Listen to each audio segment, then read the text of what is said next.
Welcome to Lesson 6 of Working Dragon Mystics Rune class. Okay, now in the last lesson we talked about runic meditation and Golder. And in this particular class we're actually going to start talking about Rune Magick. We're going to be going over some of the things that Odin mentions when it comes to working with the runes in magic in the Havamal. We're going to talk about some interpretations and what these things mean, and how you can begin to start incorporating these in your practice so that you can actually take your rune magic much, much further. And then in following videos, we're actually going to give some examples of rune workings, rune spells, and the like.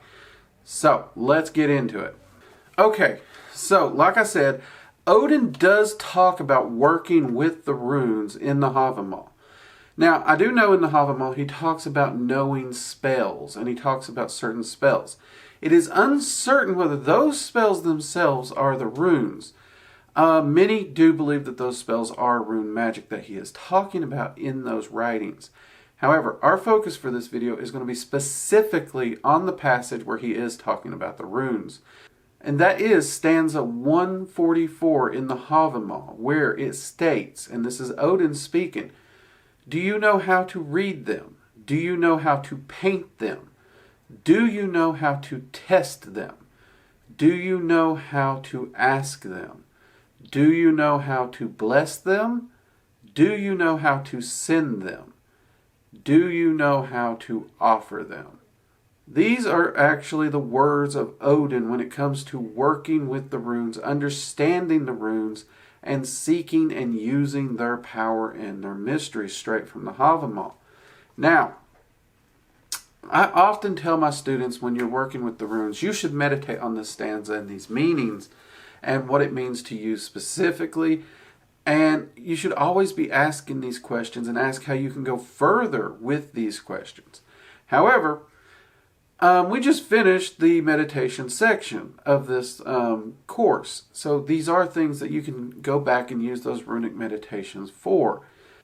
So instead of just sending you to meditate, we're actually going to talk about what these mean in this video. Otherwise, this would be a pretty short and pointless lesson, would it not? So let's start with, do you know how to read them? This is actually a reference to two things when it comes to runes. It is their use as an actual alphabet, both mundane and magical. Words have massive power to them, and so does the written word. The written word has power, and that is one of the powers of rune magic. There are examples in the Havamal and in the stories where the runes have been misused, and though they may have been attempting to do a healing spell, they actually ended up cursing and making someone ill.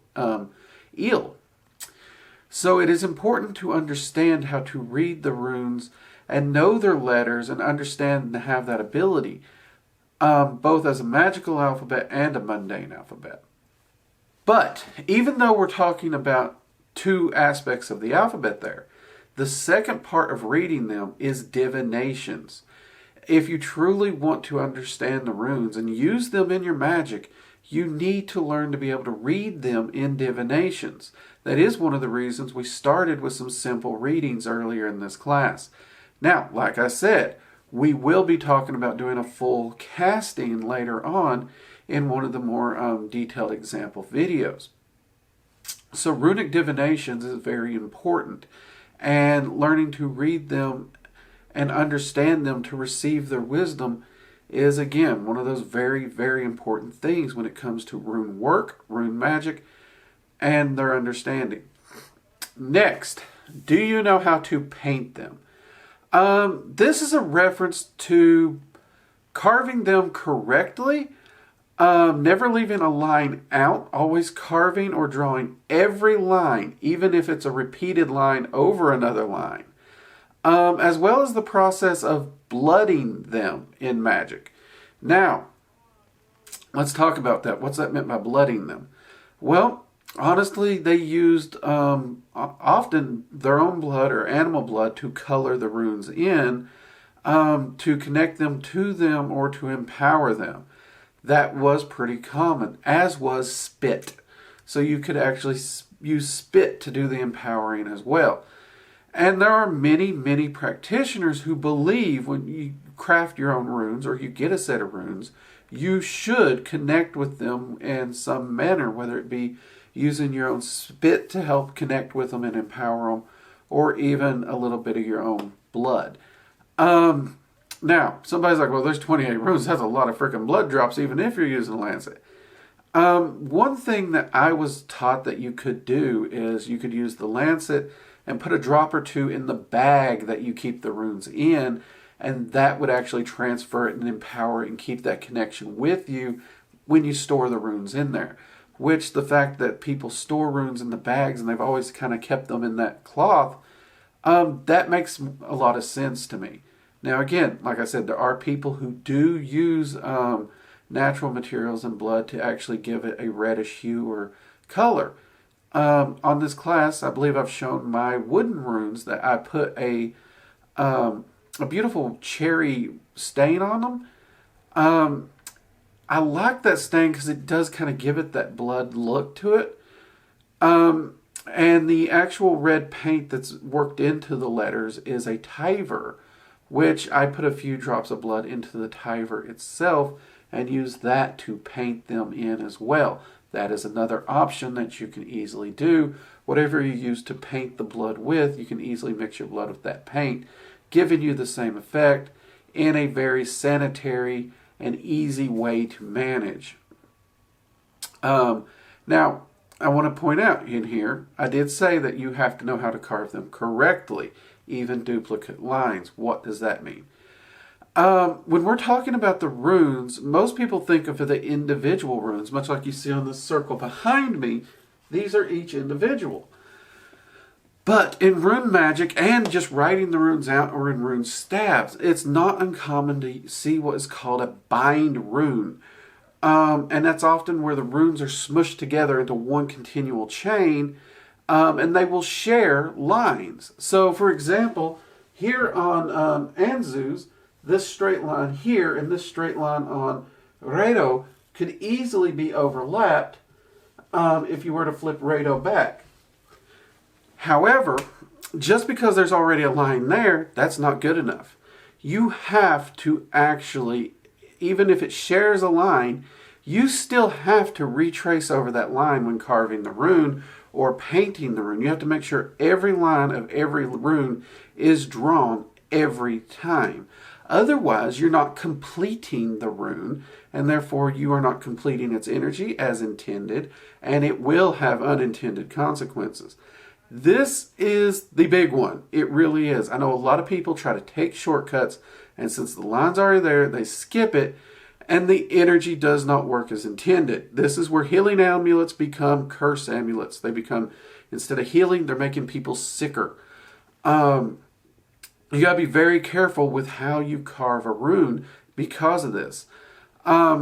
Especially if you're doing like stacking a bunch of runes on each other to make a singular bind rune. A lot of lines will be shared in that case because you're making kind of a sigil out of it. You have to make sure you are drawing every line of every rune. You're not skipping any, which we will be going into and giving some examples of both rune staves and bind runes and stuff like that in this class. Make sure anytime you're carving the runes, you're not taking shortcuts and you are including every line of every rune, okay? Next, the next one is a hard one for a lot of people. Know how to test them. This tells us we must use the runes. We must work with them daily and expect real change and results. The runes are not for the faint. They are not for someone to play with. They are not someone to tinker with who's not expecting results. You have to expect the results. You must know that the energy and the work you put forth with the runes, no matter how small, is going to have a tangible effect in the real world. The runes are very much a magic of the world, and they work massively quickly and powerfully because of that, and you have to know that. Because the slightest effort can create a change, and if you're not careful with how you do it, that change could backfire on you, like we gave in the last example. So when it comes to testing them, it's actually about record keeping. It's about results. It's about recording your results, seeing those results, knowing those results are happening. The true rune worker in his quest for runic mastery, expects results and will record them in his rune journal and keep a record of his logs and his experiments so he knows what works. He knows that confidence. Also, he knows what areas of rune magic he is strongest in, and this is important. We always strive to improve ourselves in different workings in different areas of rune magic. But when those really important things pop up in our lives, we will always gravitate to the more reliable one because we want to make sure we get the result we need. We want that old reliable, and we need to know that, and you only know that by testing them and keeping your records and expecting those results. If you're not doing that, honestly, you're playing at this. You need to expect the results, and you need to be keeping those records. You need to hold the runes accountable for the workings, just the same as you do you. And if you find areas you're weak in, do experiments, try new things, keep working at it till all areas of the runes become reliable for you. And believe me, part of the runes is about wisdom, and knowing your strengths and your weaknesses. That is one of the greatest wisdoms that one can possess in how to grow and further themselves on their path. So testing the runes is also testing you. Okay, next in line, know how to ask them. This one, a lot of people's like, well, we covered divination in the first one. This one does talk about divinations. This is very much talking about divinations. That is true. But reading a divination and asking a divination are actually a little bit different. Doing a casting for someone, you're reading the runes for them. Asking them a question, you're asking it more specifically for you. And this is oftentimes the harder one because you have to be able to listen. And you have to be able to shut up and truly listen to the runes. And this one is talking more about listening to what the rune says. Think back to our runic meditation and how I gave you those key concepts to meditate further on. That is really what we're talking about when we are talking about, do you know how to ask them? Do you know how to sit down with the rune, to work with it, to listen to it, and actually absorb its wisdom, its teachings, and its information just as a rune itself? Do you know how to journey out in meditation and trance, to let it teach you and let it actually act as a living teacher for you as an individual rune of its own? That is what it means to do you know how to ask them. And that is a massively important aspect here. And that many people consider the most important. Because if you know how to ask them and listen, then honestly you can take your runic mysteries as far as you're willing to go with it. And that is an amazing thing. Next, we reach, do you know how to bless them? This is talking about caring for your runes. More than anything, this is really talking about caring for your runes and your rune sets. And for some people, it's also asking the gods to empower them. Many rune workers do have Odin empower their runes. Some people even have Freya empower the runes. Because, as I've mentioned in videos in the past, Odin, the runes were first received the runes and brought them and gave them to everyone else. And he is the original rune master. Now, in exchange for learning seed magic, Odin traded mastery of rune magic. So both Odin and Freya are masters of rune and seed magic. They taught one another their craft to learn one another's craft. So a lot of people will also have Freya bless their runes as well. That's perfectly fine. Now, some runic workers who aren't necessarily religious might skip the blessing of the gods themselves, but they will still empower the runes with their own energy and bless the runes with their energy, helping to attune to them. And that's perfectly fine too. When we're talking about do you know how to bless them, this again comes down to charging them with your energy, spending that time with them, and becoming one with them. It is true, you can ask the gods to do the same. But the real important thing is, do you know how to empower them? Do you know how to charge them? And it's not just the first time you make it. If you're doing a rune spell, you still have to charge that rune with your energy and put that energy into it to fully activate that rune. That is a form of blessing that you're given to the rune when you are doing a runic spell. So, when we say, do you know how to bless them? We are talking about, do you know how to empower them to do the work you're setting them out to do? And as we get into examples of the rune magic spells and workings in this class, we will be talking more on that. But make sure you do actually understand how to charge a rune and work with it. It's a lot more than just drawing some lines and done. All right, next in line we have, do you know how to send them? This is talking about sending rune magic out into Midgard, the world, to manifest a change. Most common methods of this is through Gulder, fire, water, and earth. These are the most common ways that rune magic is sent and projected out into the world. We did talk a little bit about Gulder previously, and we will be talking more about Gulder magic as we get into rune spells. But what do I mean when I say fire, water, and earth? Well, fire, water, and earth are mediums in which the world can take the runes and the energy you've placed into it away and spread it out into the world. Fire, for example, you see this in sigil magic where the sigils burn. You do the entire ritual in crafting the bind rune or the rune staff, and you ready it and everything, and then to release the power, you put it into the fire and it casts it out into the world as it burns up. Some people might even, if you're carving this into wood, for example, that could actually be an aspect of using fire and earth together. Another one is water. There are times where people will actually carve it into wood or something and cast it into the water, and as the river flows down, it actually takes the energy with it and therefore casts it out into the world as well.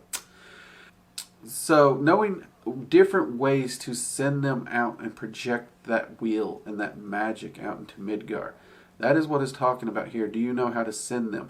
Do you know how to take the runes and your will and manifest a change in the world externally of you? And that's a very important concept with runic magic and honestly with any magic.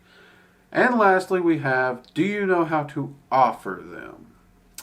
This one really kind of gets a few people confused. They're used to give an offering to entities, but they don't understand necessarily how you would offer runes. And offering runes to the gods by empowering them with meaning and intent as a rune working to the gods is a great example of this. I know one rune worker who actually, due to the myth that and the lore that Odin rides in the Wild Hunt, he will actually offer up runes of hunting and safe travels and the like to Odin during the time of the Wild Hunt. That is a way of giving offering to Odin and offering the runes and their rune working to Odin. Some will offer the runes by dedicating the runes and their power in themselves to the gods anytime they do a working. This is definitely on the more religious or spiritual side of rune working, but that is totally okay. Runes come from the Norse, and the Norse were a religious people. There's no way around that. It's that simple. But it also means, how do you offer them to others? And some of the best ways I've found when it comes to offering these to people is food, beverage, and talismans. Do you know how to give that power, give that blessing to another person? Talisman, I think, is possibly the most common. And definitely the one most people do understand. In this case, you're making a talisman with a rune stave or a bind rune upon it, and you're giving that talisman and what it's charged and empowered for to the person to keep with them and to offer that blessing and that magical aid to them. In fact, this is one of the ways where I said people have done rune workings that's gone bad. Like I said, in the Eddas, there's one where such a talisman was given to the daughter of an individual, but because they actually did not know how to read, write, and carve the runes correctly, the girl got sicker and sicker and sicker because the talisman was not created correctly. Again, Odin's wise words here. pay them heed. But two of the ones I really love is both beverage and food. Now, some people are a little thrown off by this, but you can actually easily, what my wife likes to do, for example, is bake cookies, and before she actually bakes the cookies, she will take and she'll carve the rune into the cookies, and the whole time she's setting them on the cookie dish and everything, she's focused on her intent for these cookies. She selects the rune or the bind rune that she's wanting to imbue into her cooking, and then she'll carve that into the rune so that when it bakes, the rune is there and she can easily give the cookie like an edible spell, or, well, an edible potion, if you will. And that is a great way. Also, you can do the same thing with a glass. You can easily hold up a glass or a cup of coffee, and you can trace the rune in the air energetically above it and empower the beverage with that particular rune's energy. You can also do the same thing by drawing the rune actually on the cup itself, so that when the person drinks from the cup, they are imbibing the energy of the rune as well. This is why you see so many drinking horns with runic spells carved upon them. The drinking horn helps to charge the liquid with the power of the rune. So that is a great way of offering the runes. Now, one thing I do want to talk about when we, real quick. Some people say that you need a special knife when you carve the runes. You have to have a special knife set aside and blessed, and specifically you only use it for carving the runes. You don't. If anything, the Norse were about practicality. They were very much about practicality. You can use anything to carve the runes you want. You don't even need a knife. As I've shown in other videos, a Sharpie can be the tool of choice when you are making your runes. The word carving was because the runes were originally carved into wood and stone. However, I have spoken with Odin many times on this, and they do not have to be carved. Now, if it's something that you're wanting to put more effort into, carving's a great way to add that extra effort, that extra energy. If it's something you're wanting to last a long time, perhaps an art project of some kind, you're wanting to carve a protective spell into something that hangs in your house. That's a great thing. By all means do. Also, it's a great activity when you're out camping. I know I do a lot of rune carving spell work when I'm camping, because there's not a lot else to do when I'm out there outside my rituals and meditation. So taking that extra time to carve them is a great way to add that extra power to it. Do be careful anytime you're working with a knife or carving anything. You do stand a good chance of cutting yourself, so be careful. But don't worry, you can always just use a Sharpie, and if you do opt to carve, you don't need a super sacred special knife. If you have one, that's awesome. Nothing wrong with having one. A lot of people do keep one, and that's perfectly fine. But it is not a necessity. Another thing when it comes to writing the runes that I would say take into consideration. How easy do you want it to be able to see? Do you want it more hidden? Do you want it very bold, very visible? Because the method you use to write the rune or to carve the rune, this could actually come into play. If you don't do anything to distort the color of the wood from a distance, carved runes are very hard to see. You have to get really up in there to actually pay attention to see what they are. The same thing depending on, do you want to use like a Sharpie or a pencil? The line of this Sharpie is a lot easier to see than the line of a pencil. So how easy to see or how hidden you want your runes to be is something to take in consideration. I know a lot of people who actually use dragon's blood ink to write their runes because it's near invisible, and that's perfectly fine. I know one rune worker who actually has rune spells in a lot of places that he has written in a invisible ink he makes. I'm not sure how he makes it. And he does have a way that he can actually put like a black light on it and it shows. I thought that was a really cool idea. I might have to actually see how he does it and perhaps share that with you all in a later video. So do take visibility into account when you're planning how you want to write your runes in your runic projects. Okay? So I want you to take a little bit of time and I want you to meditate on these points and the words of Odin from the Havamal, using the runic meditations that you've already been working on, And I will be back with some actual hands-on examples of runic magic and spells and putting these things into action in the next videos. So, again, Havamal 144. Meditate on it. Do you know how to read them? Do you know how to paint them? Do you know how to test them? Do you know how to ask them? Do you know how to bless them? Do you know how to send them? And do you know how to offer them? The words of Odin when it comes to the runes. And if you haven't already, I do recommend picking up a copy of the Havamal. It is a good thing for a rune worker to have and read and meditate on the words of Odin. Alright, so until next time, I'm Drake. This has been Working Dragon Mystic. I'll see you next time, and be sure to subscribe and hit that bell icon so you're notified every time we post a new video. Take it easy. Bye-bye.